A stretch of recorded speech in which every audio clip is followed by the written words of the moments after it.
Hi, I'm John Green. Welcome to my salon. Hey there, Will Wheaton.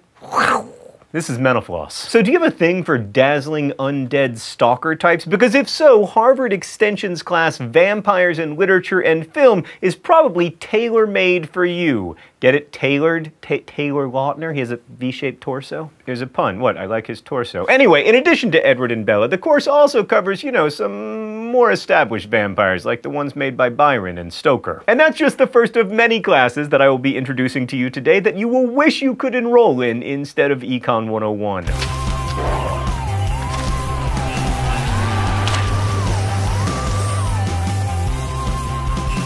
If your brand of horror is less vampire and more teenagers fighting to their graphic and untimely deaths, don't worry, you still have a place at Harvard Extension where they also teach the post-apocalyptic novel and film. Ah, Harvard, where you can study Pizza Zombie. Do Kenny's repeated and violent deaths seem more like social commentary on the plight of lower middle-class American children in today's society than just animated entertainment? Yes? Then you should definitely check out McDaniel College's South Park and Contemporary Social Issues, which uses the series to dissect hot-button topics like euthanasia, immigration, and of course, who took the deuce in the urinal. Oh, look, a chicken! No, Mark, come back to me. I mean, oh, look, a chicken, the college course, which exists at Belmont University. It's actually a course that teaches college freshmen how to focus. How to focus on what? Like how to get lucky?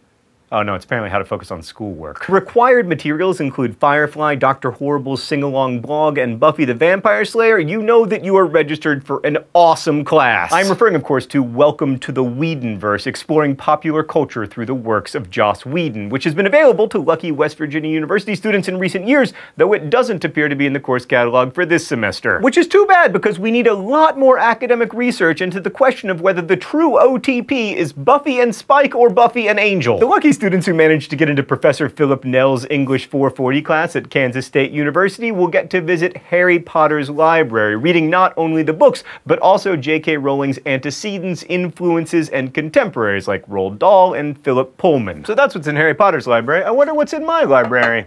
Beauty for Ashes by Eugenia Price. Oh, no, just kidding, it's booze. Johns Hopkins and Georgetown have both used The Wire to take a look at issues such as urban health problems, drug use, and philosophy. If you've ever gotten the flu, you've probably been homesick, and therefore you've watched Judge Judy, and you've scratched your head at some of the arguments presented. So you'd probably enjoy arguing with Judge Judy, a rhetoric class offered last spring at Berkeley. And yes, I said Berkeley. The class examines logical fallacies and discusses why those strategies are so prevalent. What show could possibly be better suited to examine mid-century roles of masculinity and femininity than Mad Men? That's what Assistant Professor Joyce Mao at Middlebury College thought, so she started the Mad Men and Women class in 2012. Speaking of traditional feminine roles, let's check out Oberlin's How to Win a Beauty Pageant course. Contrary to the class title, of course, students don't actually discover like Vaseline application tips or find out how to answer tough questions about geography. Nor do they watch episodes of Toddlers and Tiaras. You would know this if you knew anything about Oberlin. Instead, the class uses the pageant to analyze issues including race, gender, class, and sexuality. Many of us would love to get college credit for watching Adult Swim, Adam Sandler movies, and Will Ferrell movies, as long as it's not the recent Adam Sandler movies. Well, at Kent State, that is possible. Adjunct Professor of Film Ron Russo teaches all three courses. In the Adult Swim class,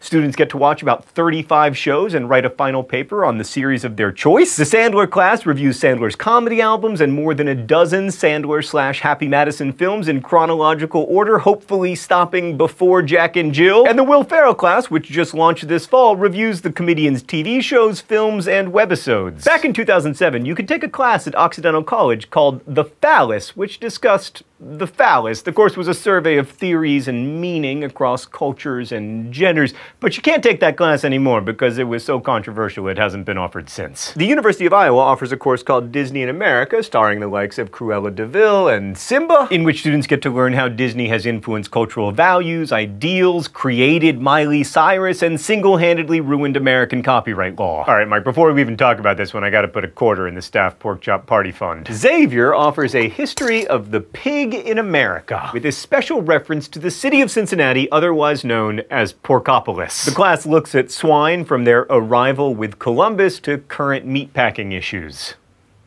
meatpacking issues. If you liked any of the episodes from our Summer Bummer series, then you would be a perfect fit for Things That Go Bump in the Night, a course offered at Hampshire College in 2011. Though it sounds like it's about like the boogeyman and creepy crawlies. In fact, it's about all of the strange things that your brain can be the cause of, such as the phantom limb phenomenon and out-of-body experiences. NYU offers a class called DJ History, Culture, and Technique. Lectures include guest spots from people like Grand Wizard Theodore, and for homework, students make mixes that will be played in the next class. If you ask me, an entire class on DJ Tanner from Full House sounds way more interesting. I mean, she had beautiful hair. Just like the little Mattel gal herself, Occidental's class, The Unbearable Whiteness of Barbie, has proved to be rather controversial, although I don't know why, because if you have seen her, she is indeed unbearably white. Also at Occidental, Mother Goose to Mashups, a class that attempts to answer all of those burning questions you've had about nursery rhymes and children's entertainment. Why are 3 grown professional men in a tub together? What was the cause of London Bridge's sudden collapse? And once and for all, what is Tinky Winky sexual orientation? The answer to that last question, of course, is none. Want to take a closer look at the career of Whoopi Goldberg? Head to Bates College and enroll in Goldberg's Canon, Makin' Whoopi. I mean, I'll take any excuse to watch Sister Act 2 again. If you know anyone who could use a lesson in penny pinching, you should send them toward Alfred College's Tight Watery Honors course, where they'll get to explore the assumptions and values of our consumer society. Unfortunately, for those who prepared for the course with TLC marathons, knowledge of extreme couponing is not a prerequisite. And speaking of the assumptions and values of our consumer society, you should also check out The Joy of Garbage, a class at Santa Clara University that aims to teach you, you know, what happens to all that garbage you make. At Pitzer College, you can take Tattoos in Popular American Culture, which examines the meaning and significance of tattoos across race, class, gender, and sexuality.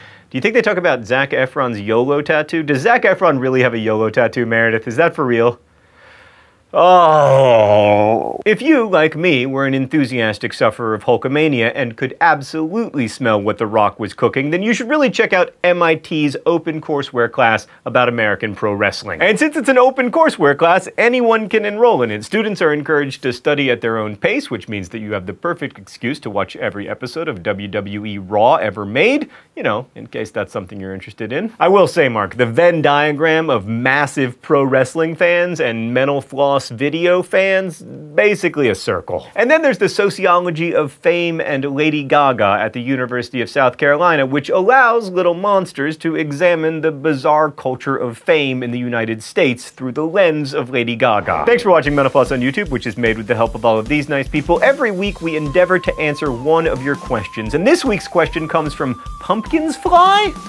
They do? Meredith says they don't, which thank God. Anyway, the question is, where does the name of the fruit orange come from? Is it the color orange, or is it that the color orange is called orange because it looked like an orange and henceforth people referred to the color by the name of the orange, or the opposite? Well, Pumpkins Fly, based on your username and your question, I'm gonna take a gander and guess that you love the color orange. The fruit's name came first, and the color's name followed. In fact, there's a Mental Floss article on this very topic that you can find in a link in the video info below. By the way, Mental Floss isn't just a web series, it's also like a t-shirt company and an actual real-life magazine, and if you go to the Mental Floss store link in the video info below and use the code YouTubeFlossers, you'll get 15% off any order. Thanks again for watching Mental Floss on YouTube, and as we say in my hometown, peace out, Cub Scouts.